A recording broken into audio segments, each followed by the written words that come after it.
Business studies class teacher class 12।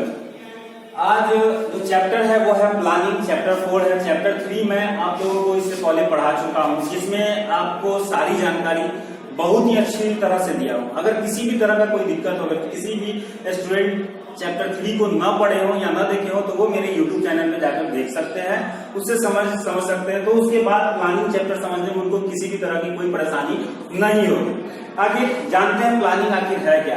देखिए planning क्या है, इसका मीनिंग क्या है, इसको जानने से पहले हमको सबसे पहले जानना होगा कि फंक्शंस ऑफ मैनेजमेंट है ना। फंक्शंस ऑफ मैनेजमेंट यानी कि मैनेजमेंट प्रबंध करने का जो क्रिया है वो है क्या।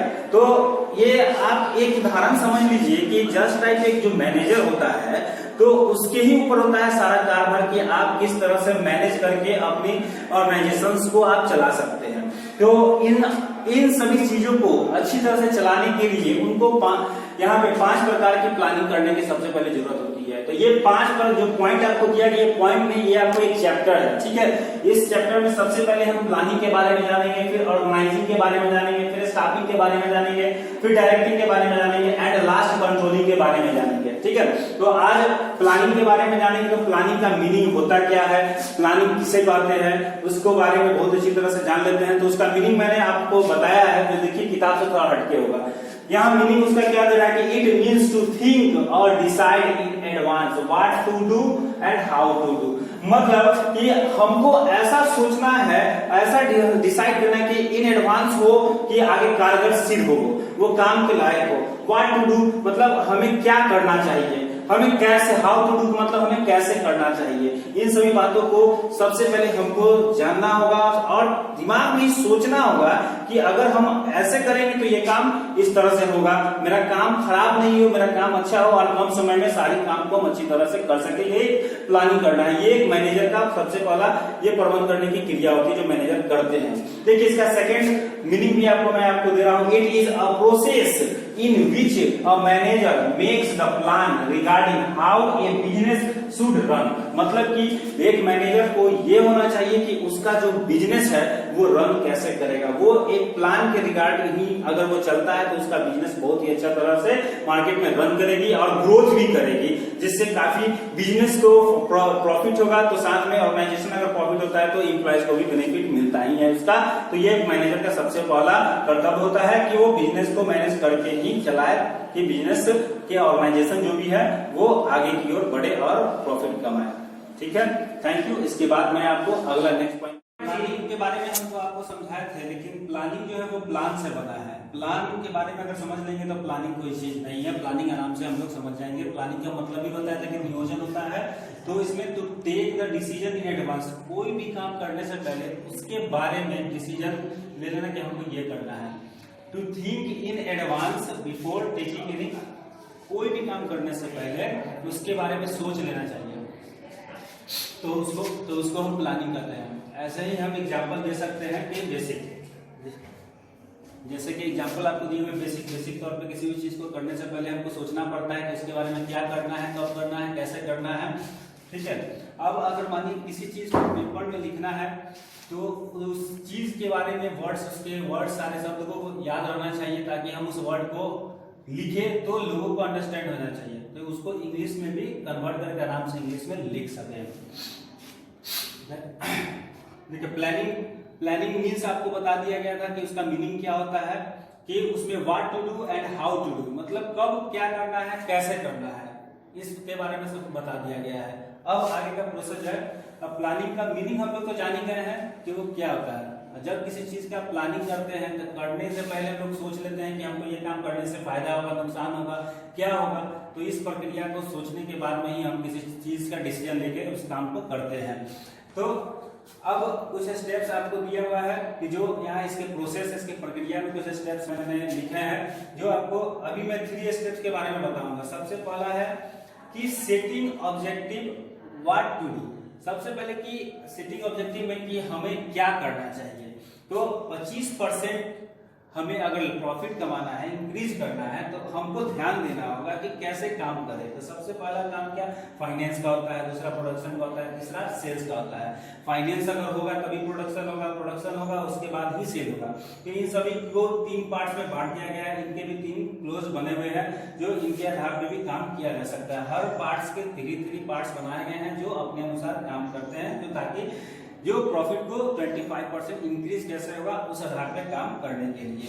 अगला हमारा क्या है, डेवलपिंग प्रीमिसेस। अब डेवलपिंग प्रीमिसेस क्या होता है कि एज्यूम्पशन, हम एज्यूम करते हैं उस चीज के बारे में कि ये काम करने से हमको क्या होने वाला है, प्रॉफिट होगा या नुकसान होगा, इसकी कल्पना पहले ही हम लोग एज्यूम कर लेते हैं, सोच लेते हैं कि जैसे कि एज्यूम्पशन मतलब ये होता क्या है काम, तो ऑब्जेक्टिव के थ्रू ही डिपेंड करता है कि फ्यूचर के बारे में हम लोग सोचकर कोई भी काम करते हैं जो अनसर्टेन होता है, ठीक है। जिसमें एज्यूम करने पर क्या होता है कि हम देख रहे हैं कि 10% हमको इंक्रीज करना है तो हमको क्या करना चाहिए, या 10% मेरा डिक्रीज करना है तो हमको क्या करना चाहिए, या कंपटीटर को ही इससे हटाना है। तो यहाँ एज्यूम का मतलब 3 पार्ट में इसको डिवाइड कर दिया गया है, जो आपको इंक्रीज और डिक्रीज एंड किसी कंपटीटर को मार्केट से एग्जिट करना है तो हमको किस आधार पे काम करना पड़ेगा, वो सारी बातों को बता रहे हैं।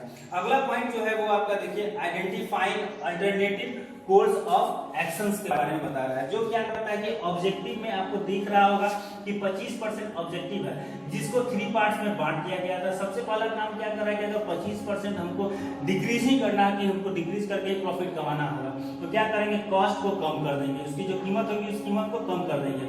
दूसरा में क्या है कि एडवर्टाइजमेंट करवाएंगे, प्रचार करवाएंगे, तो हमारा क्या होगा, सेल बढ़ेगा, सेल बढ़ेगा तो प्रॉफिट भी ऑब्वियसली होना ही है।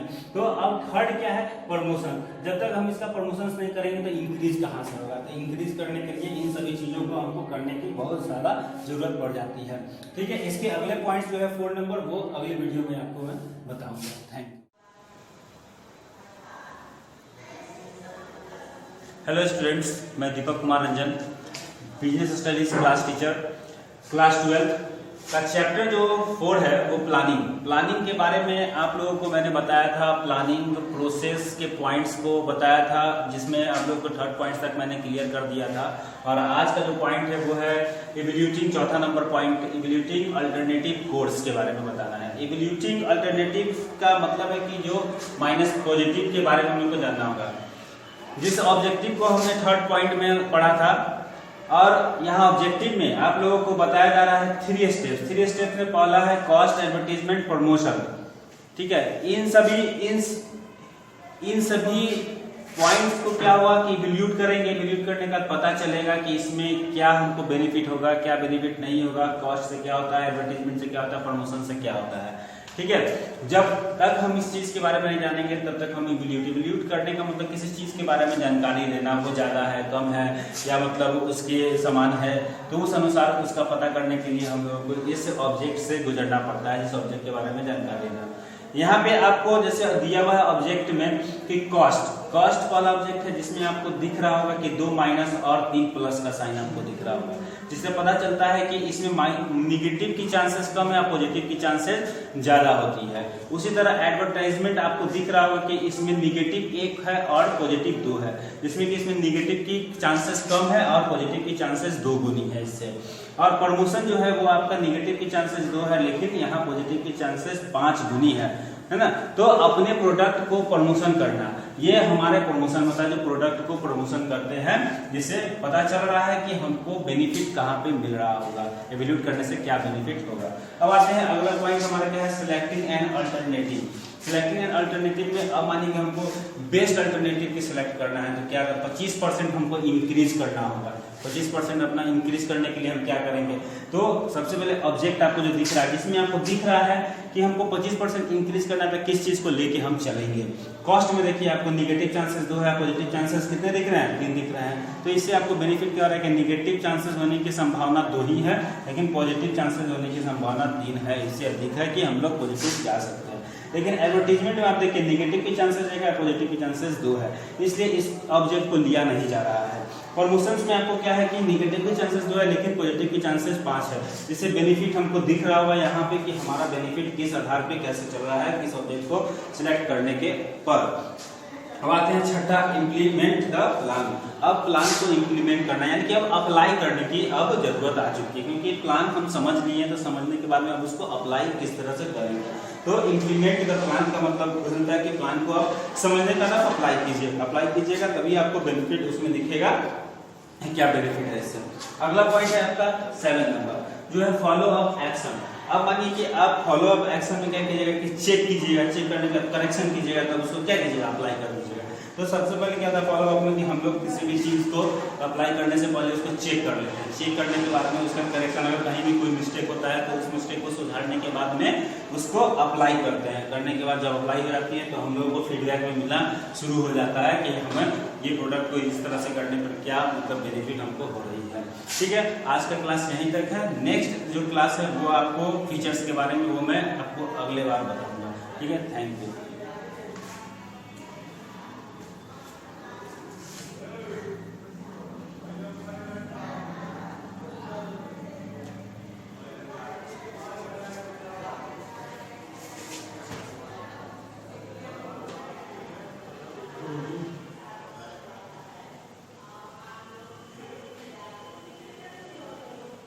गुड मॉर्निंग स्टूडेंट्स, मैं Deepak Kumar Ranjan, business studies class teacher 12।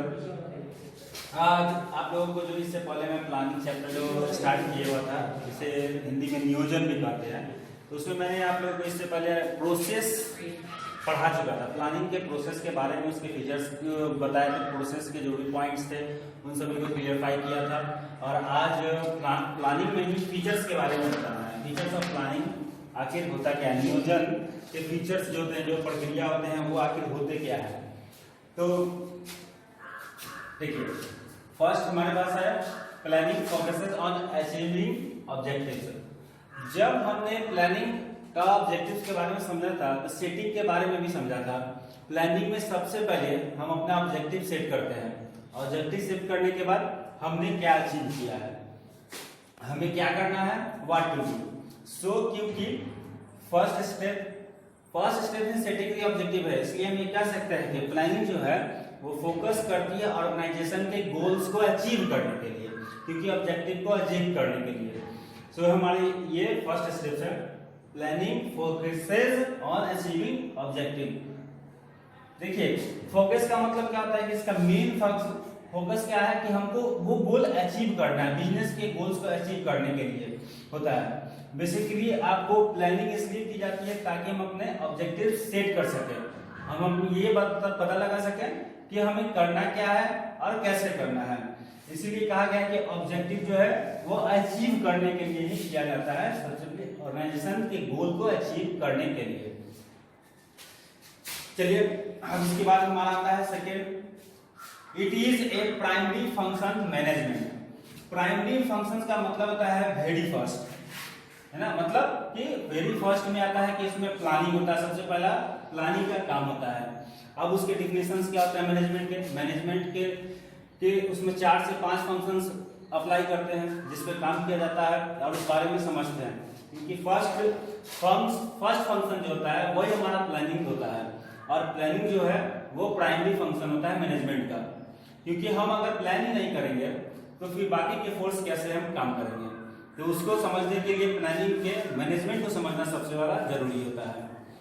हमें क्या करना है और प्लानिंग में ही पता लग जाता है कि क्या करना है, कैसे करना है। तो अगर हम प्लानिंग ही नहीं करेंगे तो यही नहीं पता चलेगा कि हमें क्या करना है, तो बाकी के फंक्शन हम कैसे परफॉर्म कर पाएंगे। सो इसीलिए कहा गया है कि प्लानिंग जो है वो वेरी फर्स्ट फंक्शन है। वेरी फर्स्ट का मतलब प्राइमरी फंक्शन है मैनेजमेंट का। नेक्स्ट फीचर हमारे पास आता है प्लानिंग इज परवेसिव।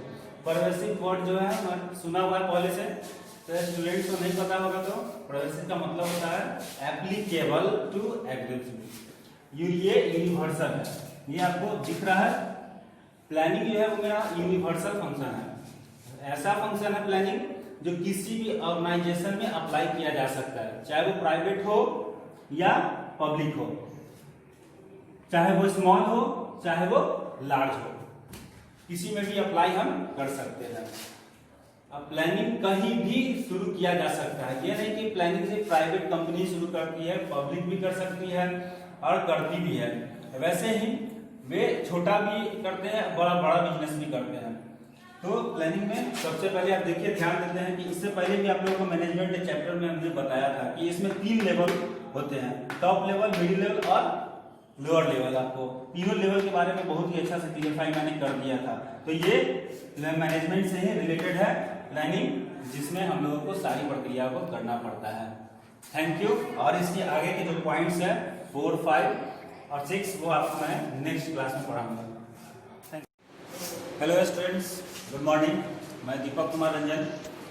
आज class 12th business studies chapter 4 planning, जो प्लानिंग का चैप्टर मैंने स्टार्ट किया था 4 से 5 दिन पहले, और मैं उसके बारे में भी डिस्कस किया था, उसके बारे में मैंने बताया था, उसके पॉइंट्स को भी मैंने आइडेंटिफाई किया था, और फीचर्स को भी मैं इससे पहले वाले वीडियो में आइडेंटिफाई कर चुका हूँ। जो 3 पॉइंट्स था फीचर्स के वो मैं बता चुका हूँ, और उसके बाद के पॉइंट्स अभी मैं बताने जा रहा हूँ। जो चौथा नंबर पॉइंट्स आपको जो दिए गए हैं वो आपको दिख रहे होंगे कि पॉइंट्स में चौथा नंबर क्या है। Planning is continuous. कंटिन्यूअस का मतलब होता है रेगुलर। ये नहीं है कि प्लानिंग आज की कल के लिए नहीं की और छोड़ दी। प्लानिंग जो होती है डे टू डे की जाती है, और प्लानिंग करते हैं, प्लानिंग जो है वो लॉन्ग पीरियड के लिए करते हैं, इन फ्यूचरिस्टिक फ्यूचर के लिए करते हैं। एक विजन बना लेते हैं, मिशन बना लेते हैं कि हमें ये अचीव करना है। देखिए आपको जो डायग्राम दिया गया है इसमें आपको टॉप लेवल मैनेजमेंट दिया है, मिडिल लेवल मैनेजमेंट और लो लेवल मैनेजमेंट दिया गया है। देखिए टॉप लेवल मैनेजमेंट क्या होता है, लॉन्ग पीरियड के लिए होता है, जो एक मिशन होता है। और मिडिल लेवल मैनेजमेंट क्या होता है, वो छोटे कम समय के लिए होता है। लोअर लेवल मैनेजमेंट क्या होता है, रेगुलर डे टू डे वो चलता रहता है, रोज प्लानिंग करना पड़ता है। और रोज प्लानिंग ये करना पड़ता है कि आज कितना प्रोडक्शन करना है, आज हमें कितना सेल करना है टारगेट अचीव करने के लिए। सो रेगुलर प्लानिंग होनी चाहिए। रेगुलर प्लानिंग क्या होता है, वो होती भी रहती है, उसको हम रोक नहीं सकते हैं। मैनेजमेंट ये नहीं कर सकते कि हमें 10 दिन के लिए प्लानिंग करनी है, उसके बाद नहीं करनी पड़ेगी, और 10 दिन के लिए प्लानिंग करने के लिए तो नेक्स्ट इसके लिए प्लानिंग करना पड़ता है कि अगले के लिए, और रेगुलर वर्क करना पड़ता है, तो उसके लिए प्लानिंग करनी पड़ती है हम लोगों को। अब देखिए इसके बाद में आप लोगों को बताया गया है कि प्लानिंग जो होता है वो हमारा कंटिन्यूअस चलता रहता है और लगातार होती रहती है। नेक्स्ट वीडियो जो है हमारे पास बनेगा वो देखिए प्लानिंग इज फ्यूचरिस्टिक। जो फ्यूचरिस्टिक का मतलब होता है वो फ्यूचर, जो हम लोग फ्यूचर के लिए प्लानिंग करते हैं, प्रेजेंट के लिए नहीं कर सकते हैं, पास्ट के लिए प्लानिंग कर नहीं सकते हैं। जो भी होगा वो फ्यूचर के लिए प्लानिंग करेंगे। टाइम निकल जाएगा जिस कारण से क्या होता है, प्लानिंग हम हमेशा फ्यूचर के लिए ही करते हैं। तो इसीलिए प्लानिंग का जो फ्यूचर है वो फ्यूचरिस्टिक होता है। प्लानिंग के लिए प्लानिंग कभी नहीं होता है, जो बीत गया उसके लिए प्लानिंग नहीं होता है। जो आने वाला समय है उसमें हमको क्या करना है, किस तरह से हमको प्रोडक्शन को आगे बढ़ाना है, कितना सेल को बढ़ाना है, उसके बारे में बताने के लिए हम लोग फ्यूचर के लिए प्लानिंग करते हैं। और आपको ये पता लग गया हो कि प्लानिंग इज फ्यूचरिस्टिक, जो फ्यूचर के लिए होता है। नेक्स्ट हमारे पास है it involves decision making. So basically planning हम इसलिए करते हैं कि डिसीजन हम ले सकें। डिसीजन मेकिंग प्लानिंग होता है कि हमें फ्यूचर में क्या करना है। सो इसीलिए कहा जाता है कि planning involves decision making. Planning में हम डिसीजन नहीं लेते हैं, प्लानिंग में हम क्या है, प्लानिंग में डिसीजन लेते हैं जो फ्यूचर के लिए होता है, और उसमें सोचते हैं कि व्हाट एंड हाउ, मतलब क्या करना है, कैसे करना है। ये सोचने के बाद हमें क्या करना चाहिए, कैसे करना चाहिए, जिसके बारे में हमको बताना पड़ता है, what to do, how to do. देखिए नेक्स्ट अब आपके पास जो पॉइंट हम दिखा रहे हैं वो है planning is a mental exercise. Planning जो है क्या है, वो सोचते हैं, सोच कर ही प्लानिंग किया जाता है कि इन फ्यूचर में हमको क्या होगा, डिसीजन किस तरह से हम ले सकते हैं, क्या हमको करना चाहिए, कैसे करना चाहिए। इस फीचर को समझने के लिए ही हम लोगों को लास्ट पॉइंट हमारा मेंटल एक्सरसाइज के बारे में दिया गया है कि हमको किस तरह से बिजनेस ऑर्गेनाइजेशन को आगे बढ़ाना होगा। तो और एक्शन किसी भी तरह का हम नहीं लेते, सिर्फ हम दिमाग से सोचते हैं कि हमको क्या करना है, हमारा फ्यूचर क्या होगा, हम फ्यूचर में क्या करेंगे, उसको किस तरह से करेंगे, उसको किस तरह अचीव करेंगे, कौन से स्टेप फॉलो करेंगे, कौन सा मेथड फॉलो करेंगे। सो जितने भी स्टेप्स फॉलो किए हैं वो सारे प्रोसेस सोचने वाले हैं, जिसमें हमने हार्डवर्क नहीं किया, वो कोई एक्टिविटी नहीं की, उसमें हमने सिर्फ सोचा। अपने दिमाग को यूज किया, अपने ब्रेन की मेंटल एक्सरसाइज को यूज किया। तो इसीलिए हम कह सकते हैं कि प्लानिंग एक ऐसी एक्सरसाइज है जिसमें हम अपने मेंटली सोचते हैं, हम थिंक करते हैं हमें क्या करना है, कैसे करना है। हम प्रैक्टिकल कोई वर्क नहीं करते हैं। इसका मतलब planning is a mental exercise.